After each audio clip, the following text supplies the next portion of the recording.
soal 13 atau 12 ya, teman-teman.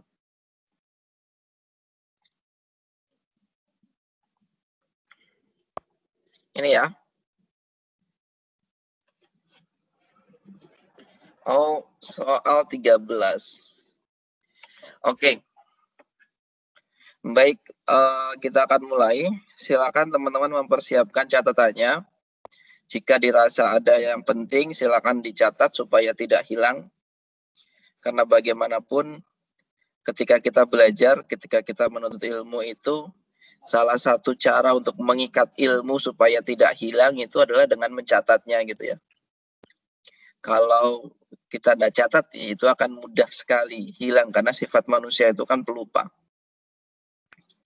Oke, jadi nanti silakan dicatat jika penjelasan saya itu ada yang tidak jelas, nanti juga boleh ditanyakan. Oke, saya akan mulai merecord pembahasan kita malam ini.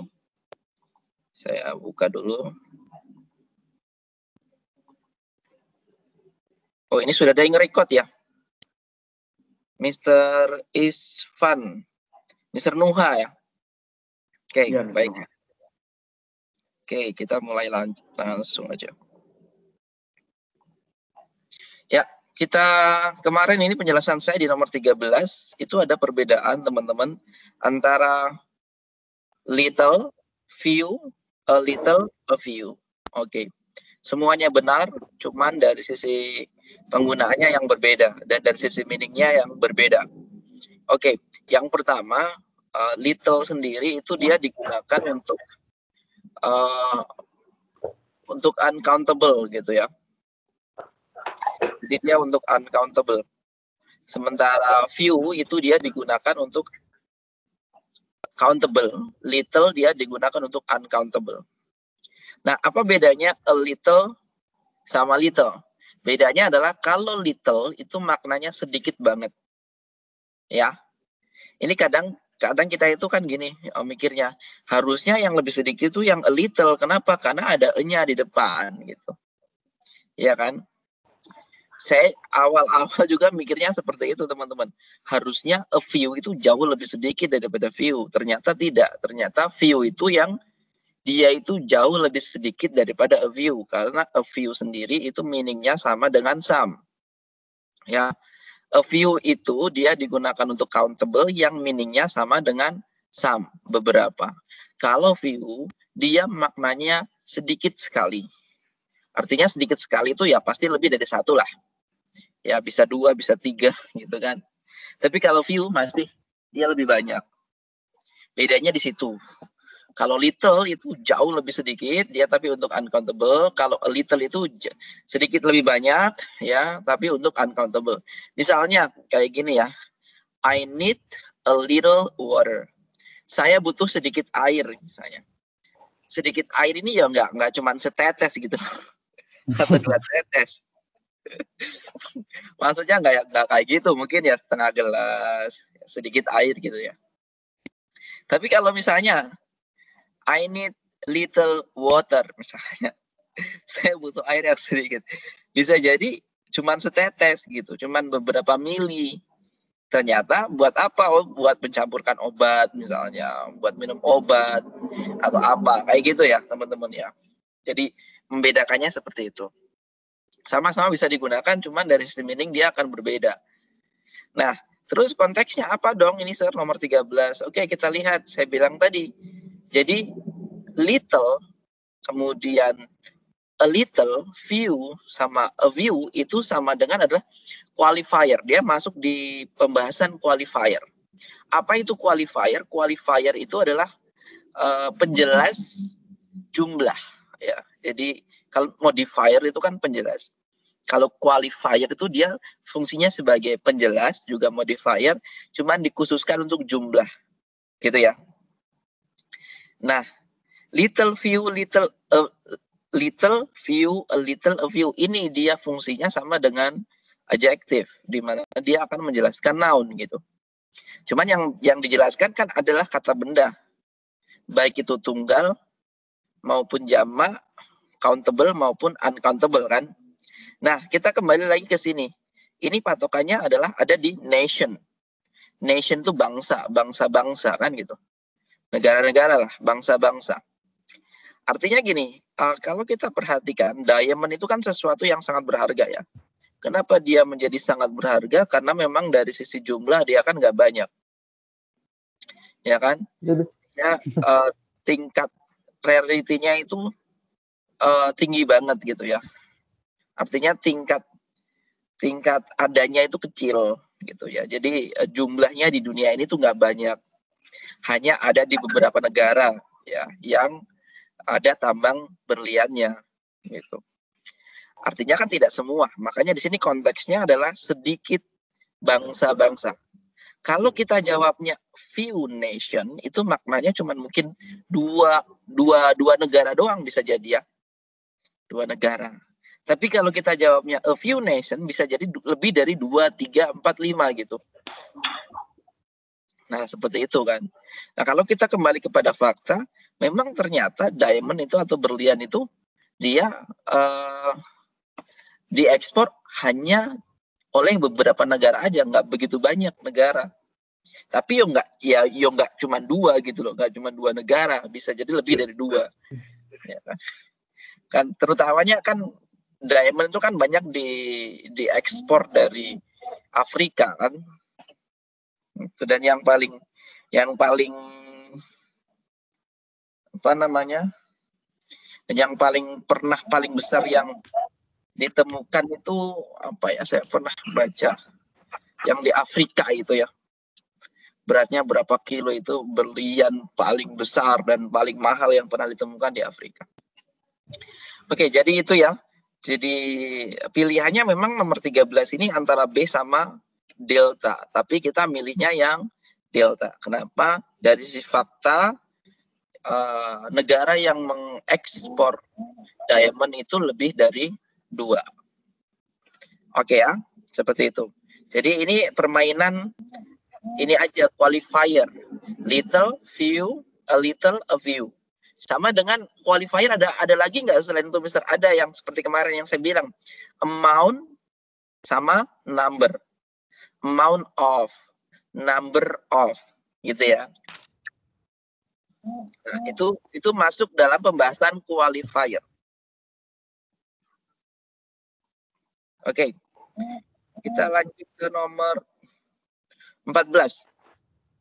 Oke. Apakah teman-teman di sini ada yang salah kemarin? Jawabannya adalah bright enough. Ada? Halo? Saya itu jawabannya. Saya benar kayaknya.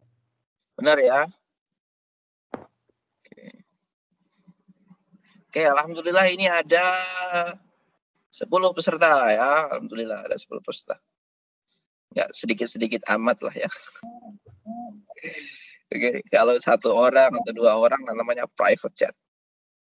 Oke, nah ini sedikit agak tricky kata enough sendiri. Oke, ada yang sekarang pegang Oxford? Ada yang mungkin di depannya sedang pegang Oxford? Oke, jadi cara menganalisanya adalah ternyata enough sendiri itu dia bisa, ya dia punya 2 kepribadian teman-teman.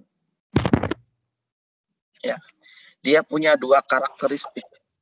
Apa karakteristiknya? Yang pertama dia bisa menjadi adjektif, ya. Dan yang kedua dia bisa menjadi adverb. Ya, tanpa ada tambahan ly. Biasanya kan kalau sebuah kata yang dia adjektif terus dirubah menjadi adverb kan dia ditambahkan dengan ly gitu ya. Tapi kalau enough enggak, tanpa berubah dia bisa jadi 2. Bisa menjadi adjektif, bisa menjadi adverb. Oke. Nah, seperti itu. Terus kapan dia bisa menjadi, kapan dia akan menjadi adjektif dan kapan dia akan menjadi adverb? Yang pertama, dia akan menjadi adjective ketika dia dipasangkan dengan noun. Ya. Ketika dia dipasangkan dengan noun. Jadi ketika enough itu dia dipasangkan dengan noun, maka si enough ini fungsinya sebagai modifier adjective. Gitu. Contoh apa? Contoh, I have enough cars in my garage. Saya punya mobil yang cukup, artinya punya beberapa mobil gitu ya. Jadi, I have enough cars in my garage to put all of my family to go somewhere. Nah, posisi perhatikan cars di sini, dia merupakan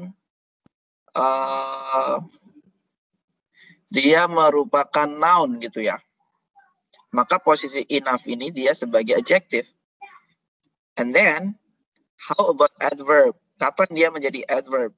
Dia akan menjadi adverb ketika dia dipasangkan dengan adjective. Ya.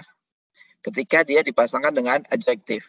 Dan uniknya, kita tahu biasanya itu yang namanya frase itu modifiernya ada yang di depan gitu ya.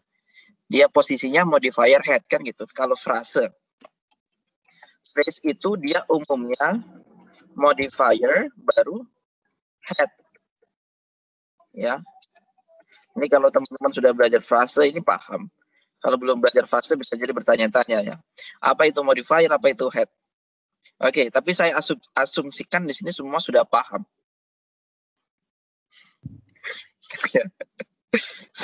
Saya asumsikan semua sudah paham apa itu modifier, apa itu head. Jadi modifier itu adalah yang menjelaskan, head itu adalah yang dijelaskan.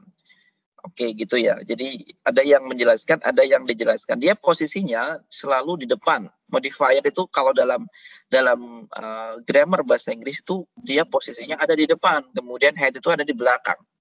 Berbeda dengan bahasa Indonesia. Kalau bahasa Indonesia itu modifiernya di belakang, headnya di depan. Contohnya gimana? Contohnya mobil merah.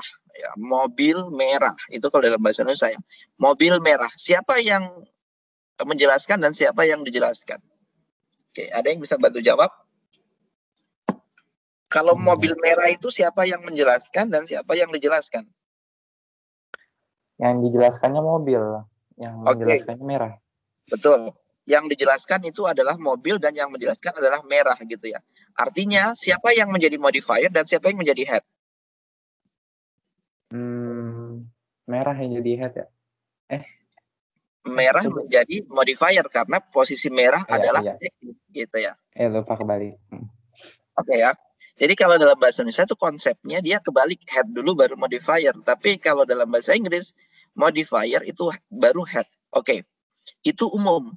Tetapi ini tidak berlaku untuk enough ketika dia menjadi adverb. Ya. Ketika dia menjadi adverb dan nanti fungsinya dia sebagai adverbial phrase. Ya. Adjective phrase. Nah, saya mau bilang mobil ini, katakanlah ya, mobil ini cukup indah atau cukup bagus ya untuk saya beli. Ya. Oke, mobil ini cukup bagus untuk saya beli. Nah, kalau kita highlight-nya ke cukup bagusnya. Perhatikan ini bagus itu adalah bahasa Inggrisnya adalah good ya. Oke. Good atau well ya?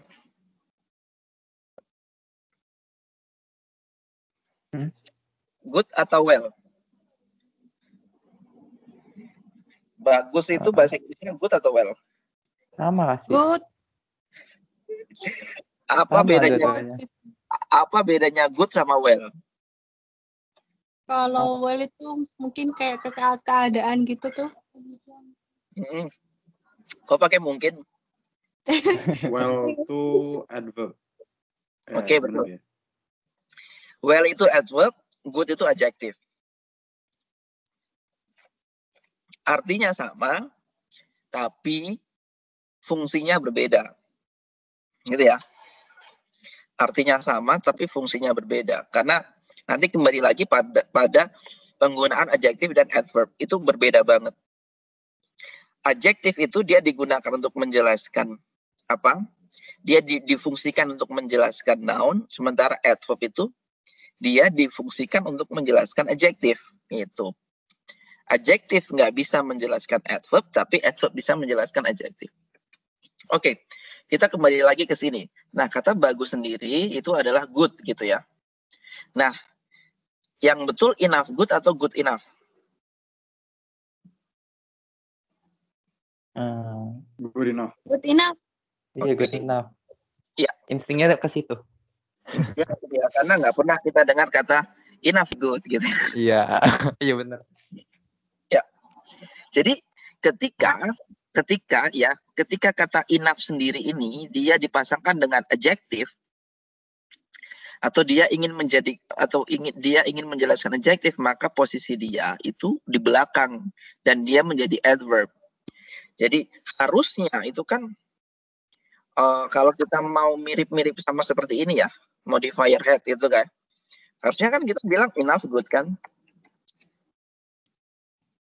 Harusnya kayak gitu, karena kita ingin yang dijelaskan yang baik gitu kan. Cukup baik kan gitu. Atau cukup bagus, maka bagus itu dia menjadi yang dijelaskan. Cukup yang menjelaskan. Nah, tapi akan berbeda ketika dia dipasangkan dengan adjektif. Dia menyalahi aturan umum. Dia had baru modifier. Good enough. Ya. Nah, seperti itu. Nah, ini itu head-nya, enough itu adalah adjektifnya. Enough itu adalah modifier. Oke, kesimpulannya apa, Sir? Kesimpulannya, ketika enough itu bertemu dengan noun, maka posisinya di depan noun. Ya. Sebaliknya, ketika enough itu bertemu dengan adjektif, maka posisinya di belakang adjektif. Ketika enough bertemu dengan adjektif, maka posisinya ada di belakang adjektif.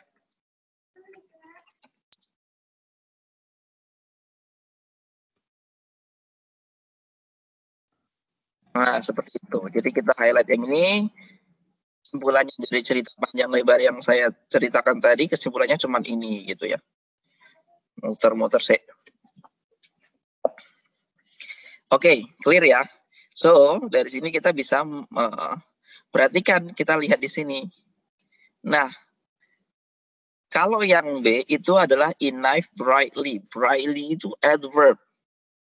Maka posisi enough di sini dia tidak tepat. Ya.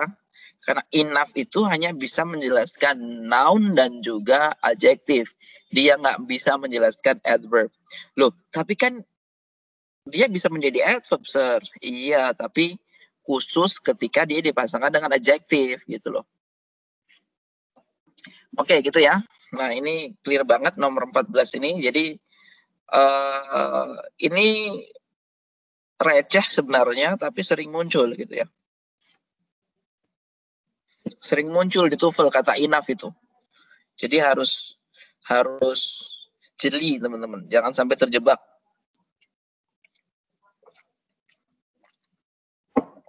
Karena banyak kasus itu,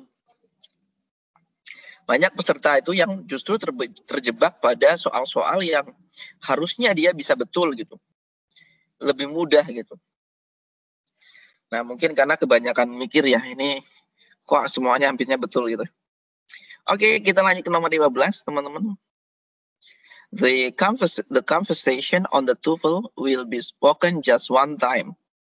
Therefore, you must listen very careful in order to understand what the speakers have said. Nah, perhatikan. Oke, ada kata very careful. Ya. yang betul itu very careful atau very carefully, teman-teman? Oh, mau. Very carefully. Carefully. Very jelas. careful Carefully. atau very carefully? Very carefully. Carefully. Mas tadi bilang. Ya. Oh, iya, aku tadi pakai nggak dengar. Sekarang saya mau nanya lagi nih. Tapi Oh. kata very careful itu boleh nggak sih sebenarnya?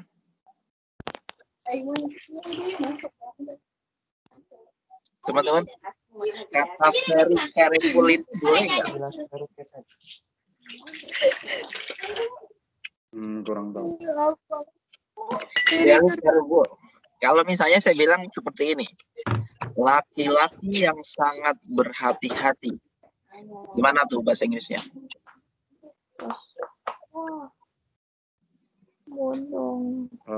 A very careful man.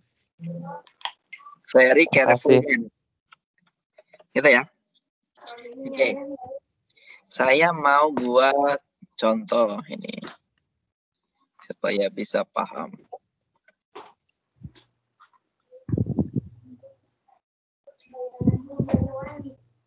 Oke, orang yang sangat berhati-hati akan melakukan sesuatu dengan sangat hati-hati. Apa? Oke. Nah, Ya. Oke. Ada satu sentence nih. Orang yang sangat berhati-hati akan melakukan sesuatu dengan sangat hati-hati.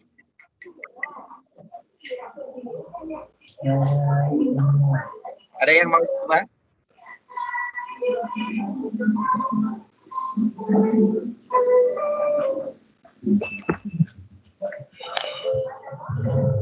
Ada yang mau coba?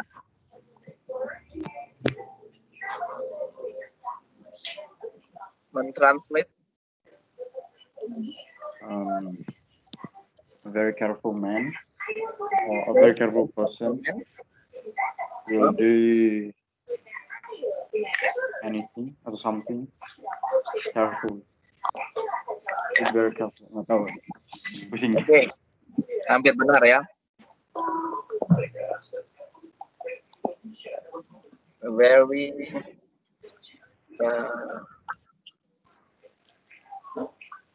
banyak masalah very careful man. Very careful man. Orang laki-laki yang sangat berhati-hati will do something very Oke. Nah, ini jawabannya seperti ini, teman-teman ya. Apa perbedaannya very careful sama very carefully? Simple aja sebenarnya ya. Oke. Kalau very careful itu dia adalah adjective phrase. Ya. Dia di sini adjective phrase. Kenapa? Yang nantinya adjective phrase ini nanti pasangannya adalah noun. A very careful man. Posisi very careful ini akan menjelaskan si man-nya tadi. Sementara kalau yang very carefully ini dia akan menjelaskan apa? Menjelaskan do. Ya. Karena dia adverb. Adverb itu dia fungsinya selain menjelaskan adjektif, dia juga bisa menjelaskan verb. Paham teman-teman? Paham, Ustaz. Oke, contoh lain. Ini ya fungsinya adverb. Jangan sampai salah di sini. Tanya.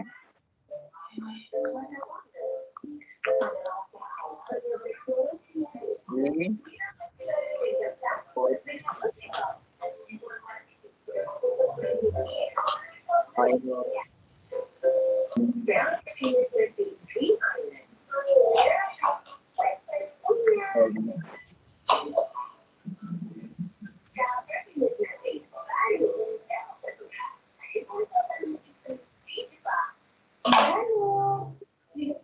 Oke. Siapa yang kemarin nonton Final Champions? Ya. Oke, perhatikan di sini teman-teman. We watch the Final Champions League very seriously. Very seriously, atau kita hilangkanlah kata very. Ya. We watch the Final Champions League seriously. Maka seriously ini menjelaskan siapa, teman-teman?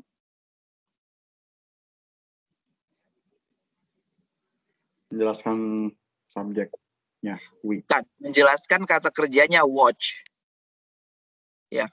Kita nonton Liga Champions itu dengan sangat serius. Berarti dengan sangat seriusnya menjelaskan verb ini ya. Gitu. Ya.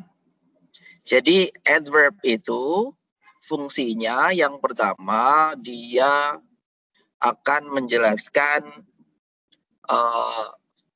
kata sifat. Ya, adverb menjelaskan kata sifat atau adjective yang pertama. Yang kedua, adverb itu bisa menjelaskan adverb sendiri. Ya. Adverb menjelaskan adverb sendiri. Terus yang ketiga, adverb bisa menjelaskan verb atau kata kerja. Oke, gitu ya. So, Mister, yes. Tadi yang orang yang sangat hati-hati itu, yang tadi, yang contoh tadi, yang orang yang sangat hati-hati. Itu tadi saya mikirnya, saya ngartinya dari depan dulu, jadinya a man that very careful will do something very carefully gitu. Oh, itu salah. Kalau gitu salah ya? Salah. Karena kalau kita ngartikan seperti ini, ya, man that very careful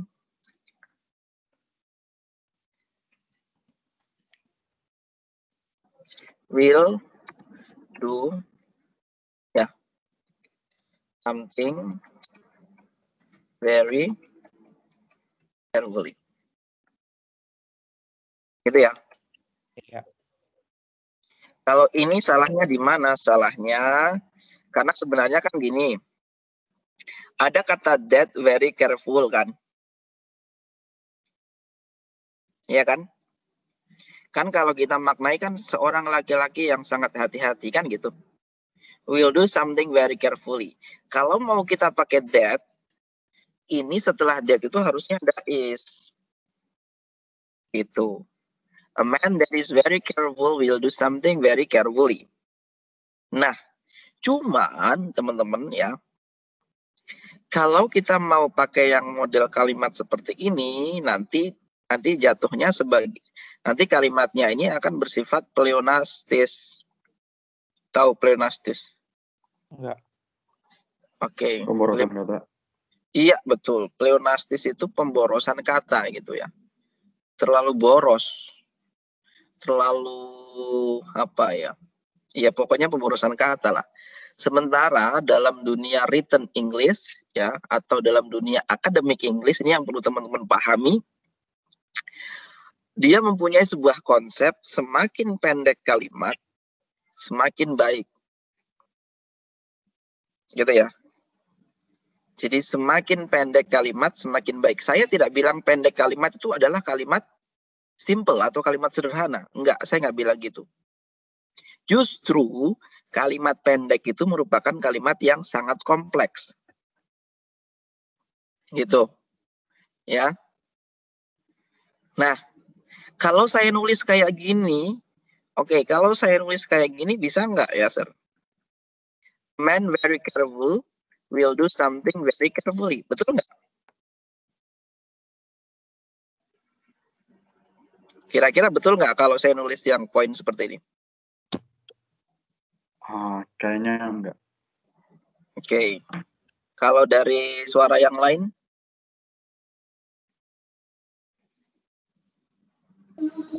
Kayaknya salah, Sir. Oke, salah. Yakin salah? Ya. Tentu juga sih. Soalnya yang itu Roland. nggak selalu di apa Itu bisa bener. gitu. Kayaknya udah cover aja, Sar. Berarti bisa betul dong.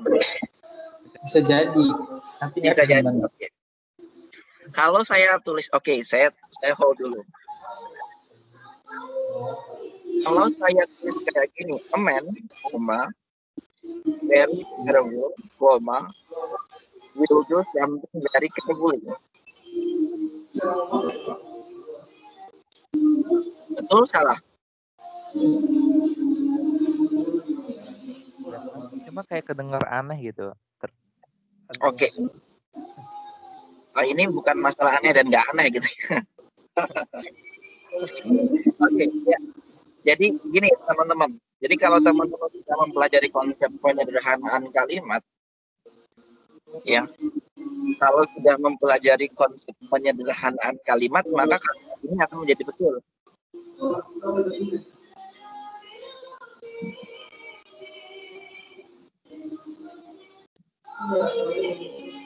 Itu back sound-nya siapa ya? Bisa dikecilkan back sound-nya dulu. Oke. Saya ulangi lagi teman-teman. Jadi kalau teman-teman sudah mempelajari yang namanya konsep penyederhanaan kalimat, maka kalimat ini betul. A man very careful to do something very carefully. Oke. Ini yang saya bilang pemendekan kata. Ya. Dari kata a man that is very careful will do something very carefully. Ya. Jadi ini disederhanakan dengan menggunakan teknik reducing. Di mana si konektor itu akan dihilangkan. Ya. Jadi akan seperti ini, a man very careful will do something very carefully. Nah, apa bedanya ini sama yang di atas, Sir? Beda, gitu ya. Yang di atas dia menggunakan konsep kalimat sederhana, simple sentence, tapi dengan menggunakan banyak modifier. Kalau yang di kalimat ini, dia kalimat kompleks tapi tidak banyak menggunakan modifier. Gitu ya. Ini kalimat kompleks. Yang saya bilang tadi, semakin pendek kalimat, ya, semakin nilainya semakin baik. Tapi dengan catatan, kalimat itu bukan kalimat simple. Bukan kalimat simple, tapi kalimat kompleks. Tapi kalimat kompleks yang panjang kita sederhanakan, kita pendekkan, tapi tidak merubah meaning. Ya, maka itu mempunyai nilai yang lebih tinggi ketimbang kalimat simple. Oke, gitu ya. So, a man very careful will do something very careful, itu tidak salah. Karena very careful ini merupakan bentuk penyederhanaan dari that is. Si that is-nya kita hilangkan. Ya, laki-laki yang sangat hati-hati will do something very carefully. Nah, kalau misalnya kita takut membingungkan pembaca, ya udah kita ganti ke sini aja. Gitu, ya. Karena konsepnya kan yang namanya sebuah tulisan itu kan intinya menyampaikan sebuah pesan kan gitu ya. Jangan sampai pesan yang kita ingin sampaikan itu tidak sampai kepada pembaca karena tulisan kita yang terlalu expert gitu misalnya. Nah. Oke, seperti itu teman-teman ya. Ya, clear ya? Clear. Ya, Mister. Oke, kita lanjut ke nomor 16. Gold, silver, and copper coins are often alloyed with harder metals to make them hard as enough to withstand wear.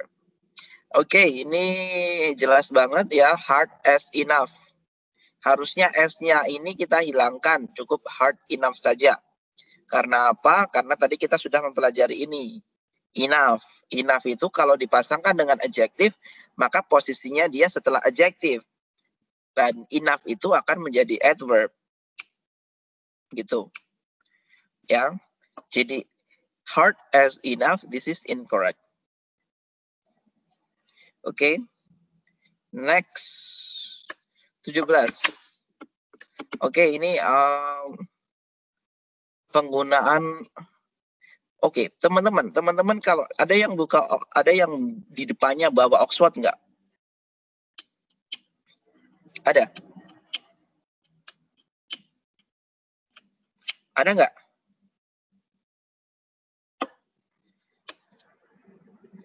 Halo. Saya belum punya, Mister. Saya nggak punya. Belilah. Ya udah, online. Ya, kita perhatikan. Ada kata chain restoran. Ada yang bisa menjelaskan kepada saya apa sih maksud dari chain restoran itu dan kenapa dia penulisannya chain restaurants dan nggak restoran chain gitu ya?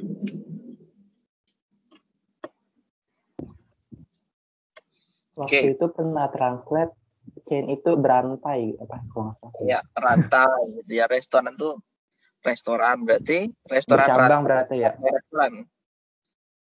Restoran yang bercabang gitu. Oke, restoran yang bercabang. Oke. Tapi kenapa kalau dilihat chain itu dia kata sifat atau kata benda? Kata sifat. Iya, sifat. Soalnya Coba kan berantai. Coba buka Oxford. Atau apalah yang ada keterangan dia itu kata sifat atau kata benda. Coba dibuka dulu.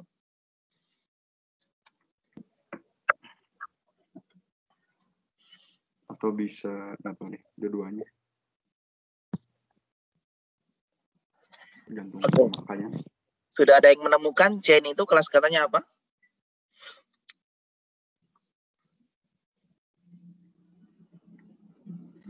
Chain itu kelas katanya adalah kata benda gitu ya.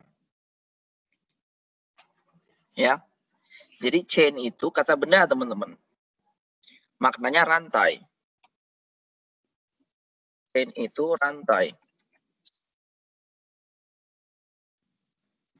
Ya, kata benda. Sementara restoran itu adalah kata benda juga. Ya. Terus dari mana asalnya kok ada dua kata benda berdampingan gitu ya? Bisa nggak sih sebenarnya kan kata benda itu harus dijelaskan oleh adjektif gitu. Oke. Saya kasih satu contoh. Ada yang pernah ini pasti bukan ada yang pernah lagi ya, sudah pernah tahu semua. Bookstore. Ya. Bookstore, kemudian railway.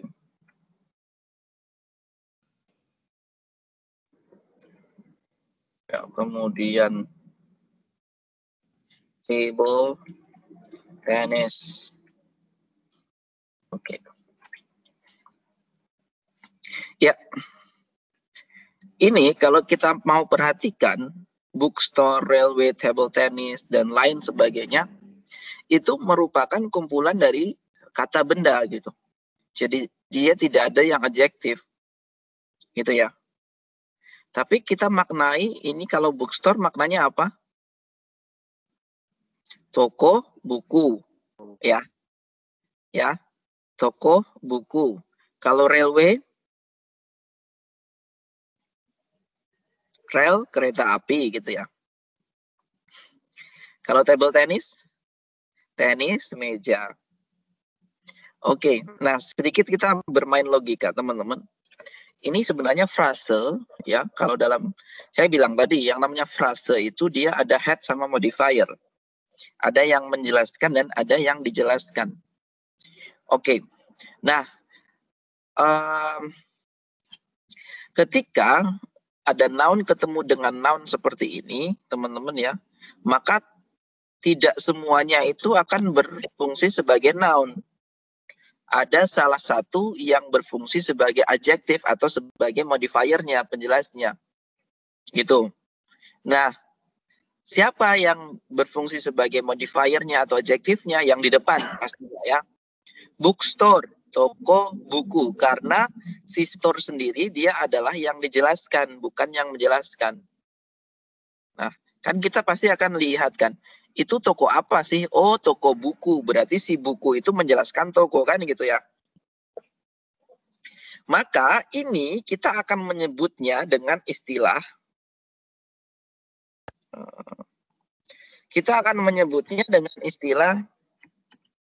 noun adjunct. Ya. Mungkin ada yang baru dengar? Ada? Noun adjunct. Apa itu noun adjunct? Noun adjunct itu adalah noun kata benda yang difungsikan sebagai adjektif. Ya, sebagai kata sifat yang nantinya akan mensifati kata benda yang lain. Gitu ya. Maka kita lihat ke sini.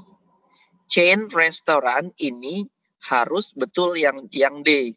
Kenapa yang D? Karena yang pertama kita lihat kata kerja ini dia adalah have used gitu ya. Berarti menandakan bahwa si subjek adalah jamak. Oke ya. Maka restorannya harus ada S-nya. Maka yang C ini dia akan tertolak. Kemudian konsep noun adjunct, noun pertama itu nggak boleh jamak, harusnya tunggal. Karena nanti dia difungsikan sebagai adjektif. Maka konsep yang kedua, jawaban yang B ini juga tertolak. Kalau yang change restoran ini dari sisi meaning salah banget. Ya. Maknanya apa, Sir? Maknanya restorannya rantai. Tuh, gimana tuh artinya? Restorannya rantai. Maka tidak ada jawaban lain kecuali delta. Gitu ya. Jadi ini akan menjadi si adjektif tadi dan ini akan menjadi noun-nya. Oke. Oke, kita lanjut ke nomor 18. Oke. Nah, ini sedikit menarik. Kayaknya udah saya jelaskan deh ya. Nomor 18 ini. Materinya maksudnya. Ada di sini.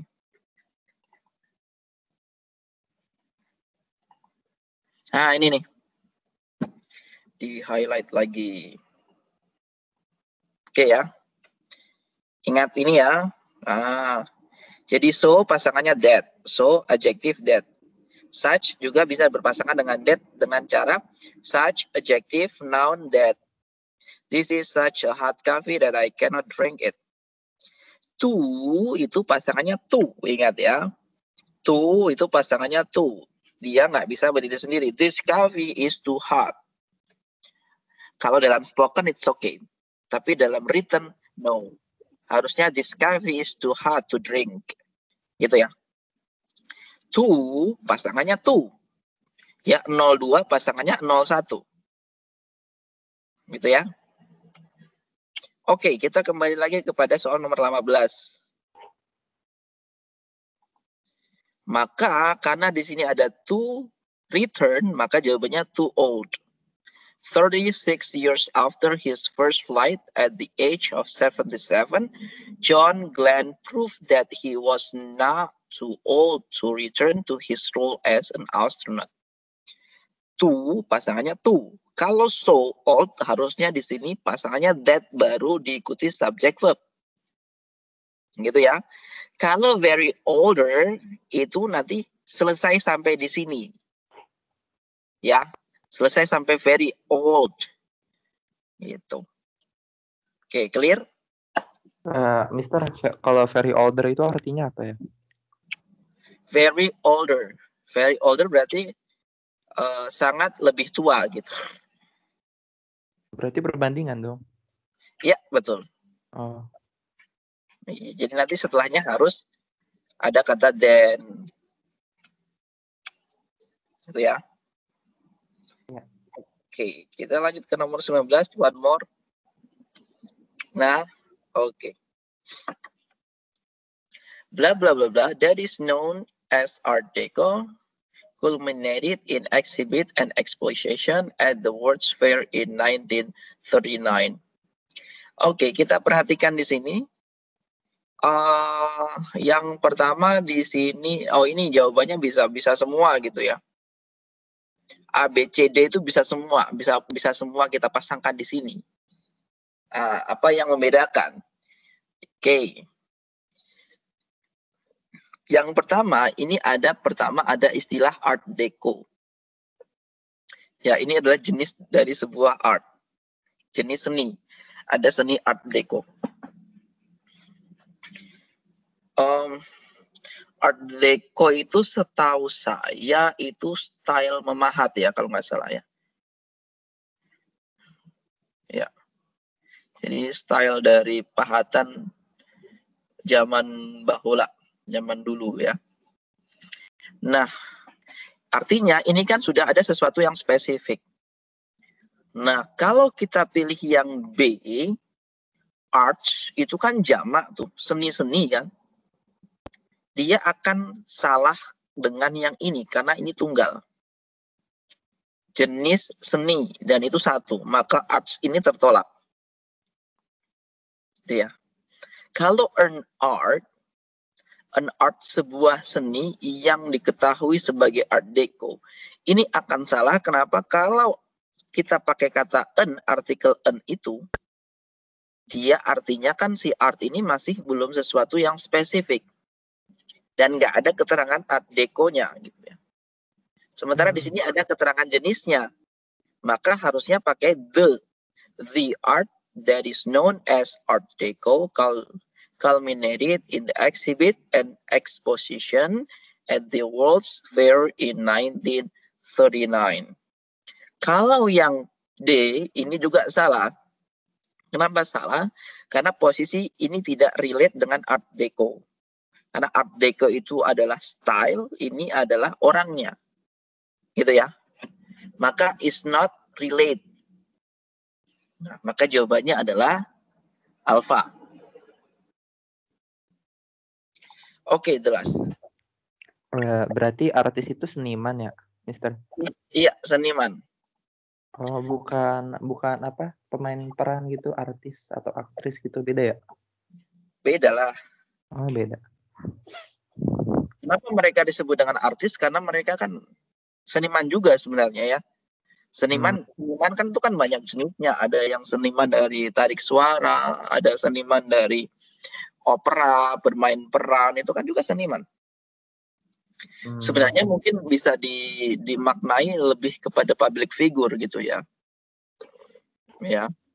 Tapi sebenarnya nggak salah juga kita sebut mereka sebagai artis. Karena mereka itu kan bersandiwara kan. Di layar kaca kan mereka bersandiwara. Entah itu sandiwaranya dalam bentuk yang positif atau yang negatif kan ya namanya juga sandiwara. Artinya kan seni berperan. Seni memainkan peran. Nah, itu kan kita sebut dengan artis. Artis itu kan dia maknanya kan seniman. Seniman itu kan bisa penyanyi, bisa bermain peran tadi, bisa dia adalah pelukis. Gitu kan. Intinya dia seniman. Ini intinya dia sesuatu yang general banget. Nggak spesifik. Sama dengan kata educate, ada kata educator ya. Educator itu kan maknanya pendidik. Mendidik itu bisa jadi bisa guru, bisa orang tua, bisa ustadz, bisa teman ketika dia membimbing kita. Itu bisa disebut dengan educator kan. Nah, itu kan dia general banget. Nanti kalau kita mau spesifik bisa dibagi lagi. Oh, ada ini, ada ini, ada ini. Kayak gitu ya. Oke, terakhir 20. The brightest body in the constellation Hydra Alpha is only. Oke.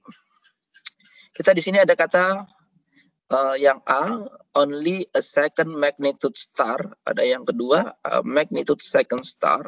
Yang ketiga, a start of magnitude second. Yang keempat, yang pilihannya, a second magnitude star. Oke, teman-teman, ini adalah ordinal number gitu ya. Oke, ordinal number itu pada fungsinya dia sebagai adjektif. Dan dia sebagai determiner. Dan dia selalu dipasangkan dengan apa? Dengan noun. Contoh apa? Contoh first place, tempat pertama. Place-nya dia adalah noun, first-nya adjektif.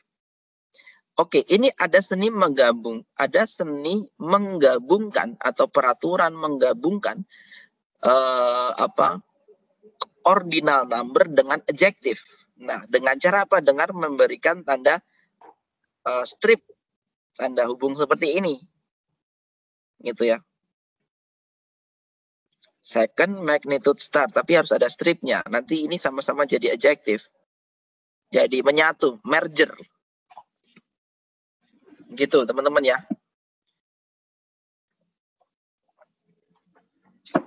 Oke. Dari penjelasan saya mudah-mudahan bermanfaat. Saya buka 2 pertanyaan aja.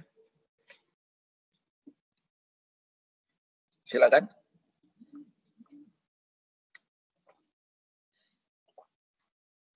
Mister, saya mau nanya tentang soal yang kemarin itu tentang large number of sama large number of. Itu kasusnya sama nggak sih kayak few sama a few? Kayak few kan lebih dikit dari a few. Kalau number sama number of itu sama nggak kasusnya gitu? Oke, a number sama a number of dan number of gitu ya? Iya. Kayak itu nggak tahu soal berapa, saya lupa. Itu ada di awal-awal kan Mas? Iya, di awal-awal.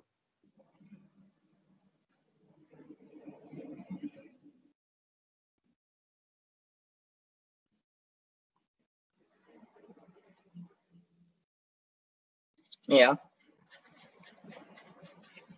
Nah,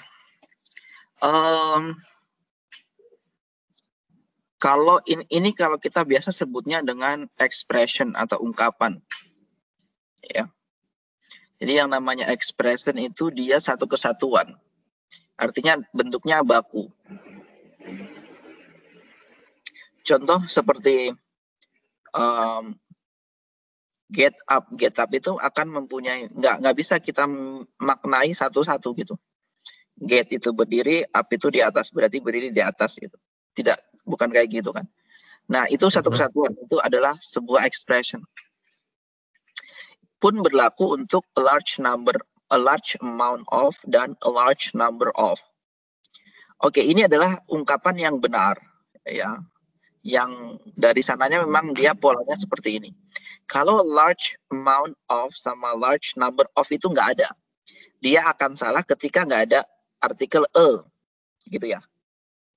Maka dia tertolak ini. Ya, kalau mau kita pakai harusnya pakai a large number of. A large amount of, kayak gitu. Gitu ya. Oh, jadi yang ada itu cuma yang ada e-nya ya. Kalau yang nggak ada e-nya itu bukan sebuah phrasal atau frase gitu ya, Mister? Iya, betul. Oh, jadi kalau dilihat otomatis dia B itu salah karena nggak ada e-nya. Gitu, Mister. Betul. Iya. Jadi beda kasus ya dengan view sama view itu. Beda. Oke. Oke, the last one question. Silakan.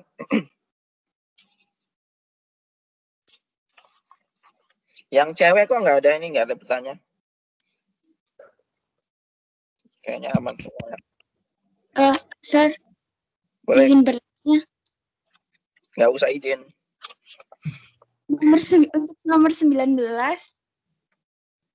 Kenapa?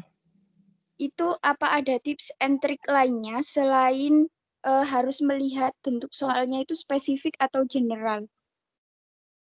Untuk mengerjakan soal kapan harus pakai artikel an atau terus artikel the atau nggak pakai sama sekali. Oke, itu ada materinya sendiri ya. Jadi penggunaan the itu luas, teman-teman. Dia tapi secara umum the itu dia digunakan untuk sesuatu yang spesifik. Itu satu peraturan dulu, satu peraturan. Kemudian peraturan pertama maksudnya dia digunakan untuk sesuatu yang spesifik. Kemudian yang kedua, ya the itu juga dia bisa digunakan untuk jumlah benda yang dia cuman sangat terbatas gitu ya. Jumlah benda yang cuma satu misalnya di dunia, ya. bisa pakai the. Kemudian pakai koran tuh juga boleh kita pakai the. Makanya ada koran The Jakarta Post, The New York Times. Nah, jadi artikel itu sebenarnya kalau kita mau buka di Oxford Grammar, ini saya lagi buka ya. Jadi ini pembahasannya ada di artikel, kita lihat artikel. Jadi kalau tips khusus, kalau menurut saya sih, ya sering-sering membaca sih, gitu ya. Terus kemudian juga kita mempelajari rules-nya. Jadi kita memang nggak bisa nebak-nebak gitu. Cuman yang pertama tadi kan, kalau kita perhatikan di sini memang kebetulan di nomor 19 ini kan ada kata art deco ya. Nah ini dimunculkan supaya tidak membingungkan bagi kita mau pakai yang the art atau an art gitu. Gitu di nomor 19 itu. Memang ini sengaja dimunculkan art deco ini supaya kita jadi paham, oh ternyata yang diminta adalah the art-nya, bukan an art-nya. Karena kalau an art-nya itu harusnya nggak ada art deco-nya. Kayak gitu. Nah ini saya artikel.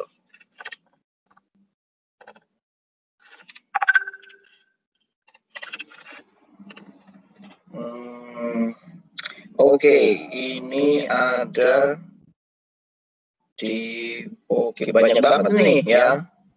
Di Oxford sendiri itu dia ada di topik ke 95, 96, 97, 98 ya, kemudian 100. Nah, itu di topik-topik itu. Jadi kalau kita lihat 96. Ini ya. Nah, ini kalau kita buka di Oxford sendiri nanti akan ada banyak penggunaannya. Ini terhitung ada A, B, C, D, E, F, G. Ada sampai 9 ini ya. 9 A, B, C, D, E, F, G. 7, ada 7 poin. Nah, artinya memang patokan umum itu adalah kalau kita pakai the itu untuk sesuatu yang spesifik, itu umum gitu ya.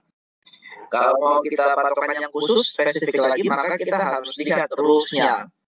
Oh ternyata dia bisa digunakan untuk sesuatu, dia hanya digunakan untuk sesuatu yang sangat spesifik misalnya, dan dia cuma ada di satu, misalnya jumlahnya cuma 1 atau jumlahnya cuma sedikit sekali di dunia ini, nanti pakainya the kayak gitu ya. Oh ternyata the itu nggak bisa dipasangkan dengan nama tempat misalnya, the Jakarta nggak bisa, oh ternyata begitu. Jadi memang banyak rules-nya teman-teman, dan itu harus kita pahami gitu ya. Tapi sebenarnya itu bisa kita siasati dengan banyak-banyak membaca. Kenapa? Karena nanti instingnya semakin tajam. Seperti itu ya jawabannya. Ya. Mister, boleh nanya sedikit nggak tentang penulisan doang sih? Apa itu? Itu yang slide 27 tadi, yang bookstore gitu-gitu. Ya itu kan saya nyoba translate di Google Translate ya, tapi kok kayak dianggap salah gitu. Mungkin maksud Anda bookstore, tapi itu nggak dispasi, jadi books sama store-nya itu jadiin satu gitu. Itu emang salah ya kalau dispasi atau? Oh tanpa spasi gitu ya? Iya. Yang betul sama spasi atau tanpa spasi. Oke, kita coba. Itu emang bermasalah banget. Nah juga sih sebenarnya, tergantung dari, karena gini, sesuatu yang tanpa spasi bisa jadi dia adalah nama gitu ya. Bisa jadi adalah nama. Kayak Google Translate.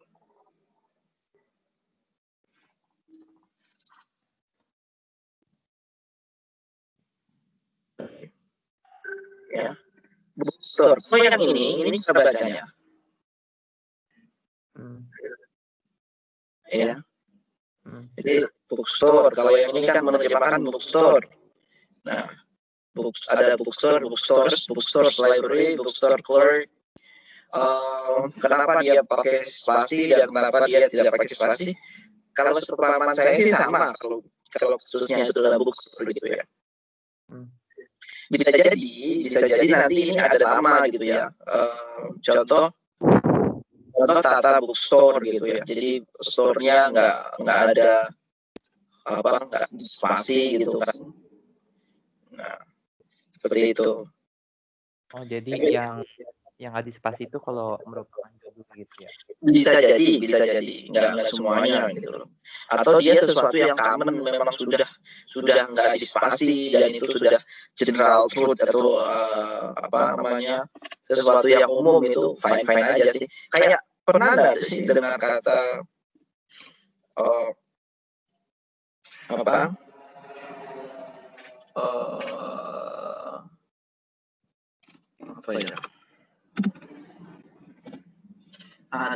ada yang general itu yang dia secara grammar salah tapi dia masih bisa diterima.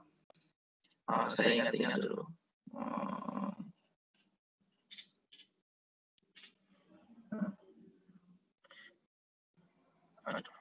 Kayaknya harus saya ingat lagi. Ada istilah-istilah yang memang secara grammar dia salah tapi dia sering digunakan dalam bahasa spoken gitu. Dan ketika sudah terlalu sering digunakan dan itu akan dianggap menjadi sebuah yang benar, common truth gitu. Sama seperti teori teori konspirasi ya. Jadi sesuatu yang salah yang diulang-ulang terus akan menjadi benar, yang gitu. Jadi sama dalam linguistik pun gitu. Jadi ketika sesuatu itu secara grammar salah, ya, tapi dia diulang-ulang terus dan dia digunakan oleh banyak sekali oleh penggunanya atau usernya, maka dia bisa jadi nanti masuk dalam kamus gitu. Karena gini sih sebenarnya bahasa itu sifatnya universal, ya. Yang pertama bahasa itu sifatnya universal, yang kedua bahasa sifatnya itu mengikuti zaman. Ya, dia mengikuti zaman.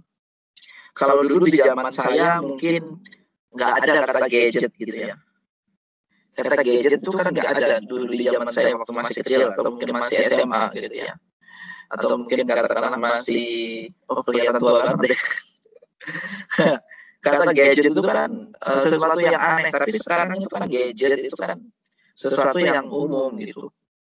Dan bahasa seperti itu dia selalu mengikuti zaman. Artinya dia bukan sesuatu yang bentuk baku gitu ya. Nah, dalam bahasa Inggris sendiri itu dia akan dibedakan menjadi dua, teman-teman. Ada yang namanya Old English, ada yang namanya Modern English. Ya. Ada yang Old English, ada yang Modern English. Teman-teman kalau misalnya baca buku-buku lama, misalnya entah itu dari Oxford atau dari mana, tapi dia cetakan tahun katakanlah 1890, 18 berapa ya, satu abad yang lalu katakanlah ya.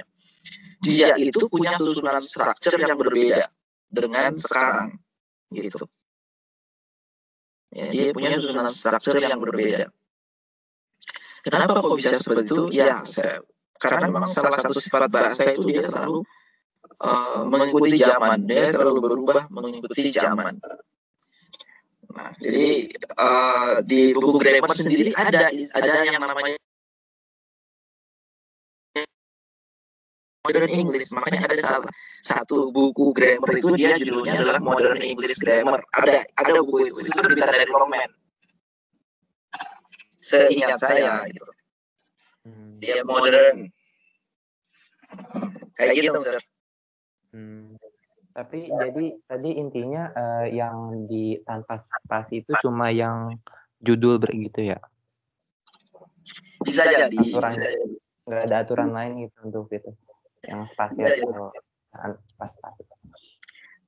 Spasi dan tanpa spasi itu kalau aturan umum sih sebenarnya kan harusnya tanpa spasi ya, bookstore kayak gitu kan.